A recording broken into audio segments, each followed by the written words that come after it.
All right, next video is 3 types of solutions. So there are 3 types of solutions that we will often see when we're solving equations. One solution, no solution, and infinitely many solutions. So I'm going to show you examples of what those are and how they look. So I'm just going to zoom in here so we can see it. And let's go ahead and work it out using our steps to solve equations. Don't call me after midnight, right? So first, do we see any parentheses that we need to distribute? No parentheses for one solution. Great, let's go on to the next. Do we see any terms that we could combine on either side? Nope. So now we go to the next one. Can we move variables? Well, sure we can. We got variables on both sides. Can you identify what the variables are? The variables are that 8x and that 7x. So remember we said that we have to use the inverse function. Those numbers are both positive. So which would be the easiest one to move? The smaller of the 2 positive numbers, which is that 7x. So if it's a plus 7, to move it to the other side, we are going to subtract 7. And remember, whatever we do to one side, we have to do it to its like term on the other side. Draw your big fat line. Remember, we did this because 7 minus 7 equals 0, and it cancels out. So what's 8 minus 7? Well, it's 1. Now, what you're going to see is I'm not going to write that 1. And you're not going to see 1x or 1p written really anywhere because anything times 1 is itself. So x times 1 is just simply x. So that's why it's written there. If you would like to write 1, you can, but just know that on a test, you're not going to see 1x. You're just going to see x. And now let's bring down the numbers that we did not do anything with. So we bring down that minus 2, our equal sign, and minus 9. So now what's our next step?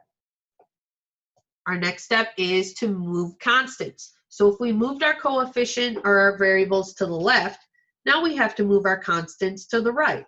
So that means this minus 2 needs to go to the right-hand side. So if it's a minus 2, we have to use the inverse operation. So what's the opposite of subtraction? Addition. So we're going to write plus 2. And whatever we do to one side, we have to do it to the other. And this one's going to work out nice and neat for us. Those cancel out. That's why we did it. We bring down our x. And guess what? What's negative 9 plus 2? Ooh, tricky, tricky. You're negative 9 in the bank, and you add $2, which brings you more back towards 0, and that gives us a negative 7. Now you always box in your answer so we know, and that's it. That's one solution. In that equation, x can only be negative 7. There's your one solution. So now let's go ahead and try a no solution so you can see what that looks like. Sorry, I just don't want that line to get in the way.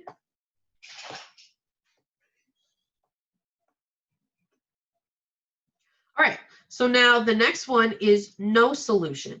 So with no solution, we're still going to use our steps, but we're going to see why it's no solution. So the first thing, do we have any parentheses to distribute? Nope. Do we have any like terms on either side? Oh, we do. Oh, shoot. Mr. Franco messed up.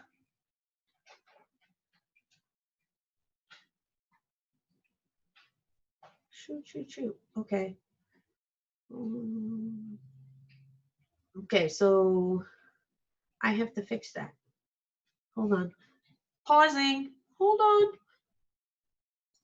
Alrighty, y'all. So on yours, you're not going to see what you originally just saw. You're going to see -1. Okay? So that was my bad. So now let's keep working.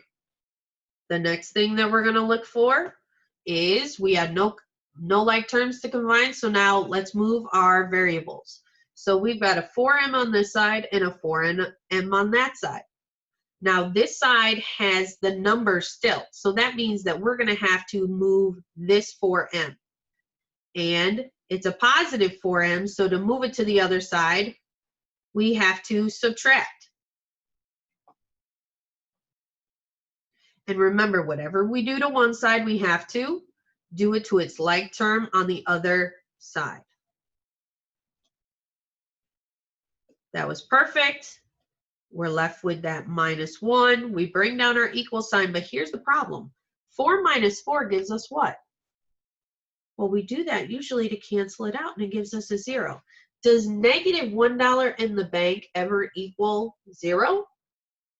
No, it doesn't. So you will see this sign, which means that there is no solution, okay? And I always look at it as you made a sad face, but this is no solution. So if you ever come across something that gives you this, it is no solution, and that's what you write.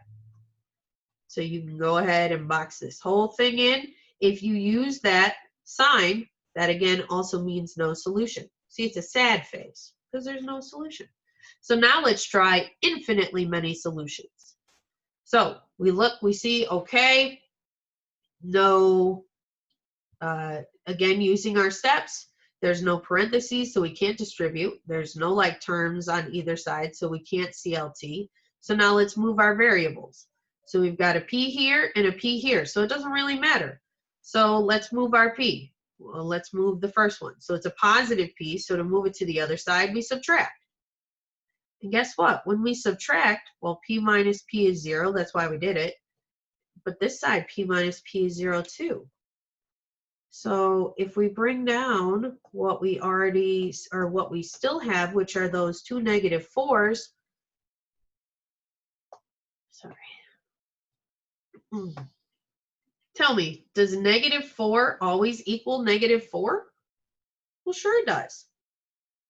This is a happy equation. This is an infinitely many solutions. So that means that no matter what you do, you're always going to get -4 equals 4, or you could do it the other way, and I'm going to rewrite it out. And you are probably going to want to write this in your notes. -4 plus P. You can always move your constants first. So that would mean to add 4 to both sides. And if we add 4 to both sides, -4 plus 4 cancel. And guess what? We bring those P's on down. P always equals P. So when we do this, a U, it's a happy face. That means infinitely many solutions. And infinity looks like this. So you can do infinite solutions. I don't know if I'm going to be able to fit it. There we go. So there's one more on this side. I'd like you to try it on your own. But I'm going to take a, oh, come back.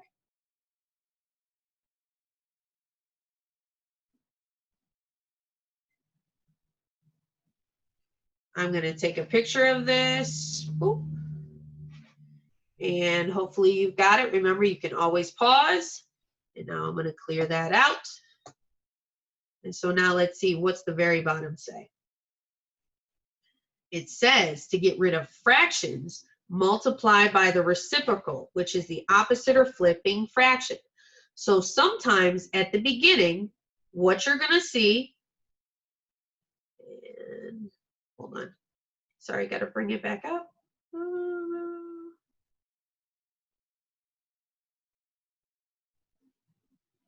So sorry, shoot.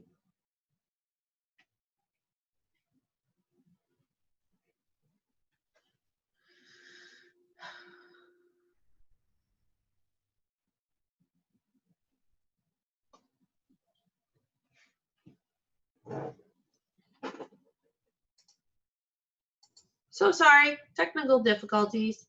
All right, so sometimes you're going to get problems where you're going to have a fraction first. Now, normally our steps are, and I'm going to just scroll back real quick, that we're normally used to.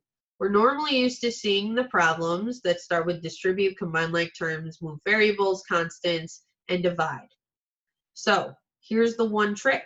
Sometimes they have fractions out front. And when they have fractions out front, we can't panic. We just have to say, okay, let me solve those fractions. So this is how we do it. We get rid of a fraction by the reciprocal, which means to flip the fraction. So that means whatever's on the top, you're going to put on the bottom. Whatever's on the bottom, you're going to put on the top. So when you do that, you look at your fraction, and you're going to, in parentheses on this side, write 3/2. And remember, whatever we do to one side of the equal sign, we always have to do to the other side. So we're doing this to get rid of the fraction.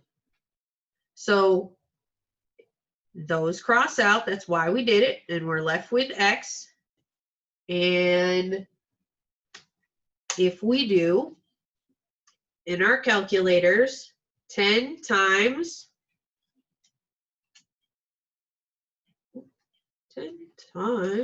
alpha y equals enter, and you can do this in Desmos, y'all.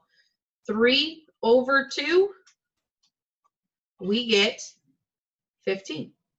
And now, lucky for us, that's it. We don't have to do any more work. We found out that x equals 15. So I hate fractions, but that's the easiest way to do. Okay? So don't get scared when you see a negative. Always remember that the negative goes to the top number when you're dealing with a fraction. Now, I wrote the fractions on both sides. If you start picking up what you need to do, you don't have to do that. You can actually put these in parentheses and just write, what's the flip? The flip is going to be 5/6 negative. And if we do it to one side, we have to do it to the other, right? We did that to cancel those out. Now we're left with k. And again, in your calculators or on Desmos, you're going to type 12 times, and then use that bar at the bottom. And I can show you a little video after this of how to do that in Desmos. And I should have had that pulled up. I'm sorry. But you're going to do -5/6, and you get -10. Remember, once we get our answer, box it in. So far, our x's are only equaling one thing, so we only have one solution. Life is good.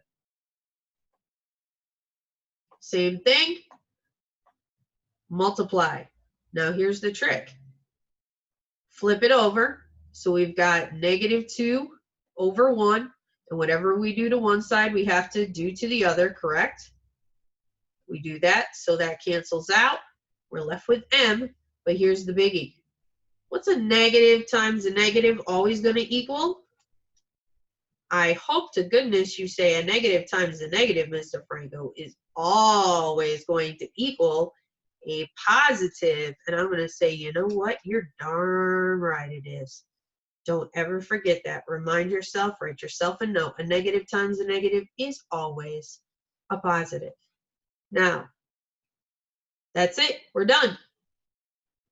So write yourself a little note if you can't remember, but a negative times a negative is always a positive. So I'm going to end this, and then I'm going to just put in a real short video after this just to show you how to do that in Desmos. Okay? Thanks, guys.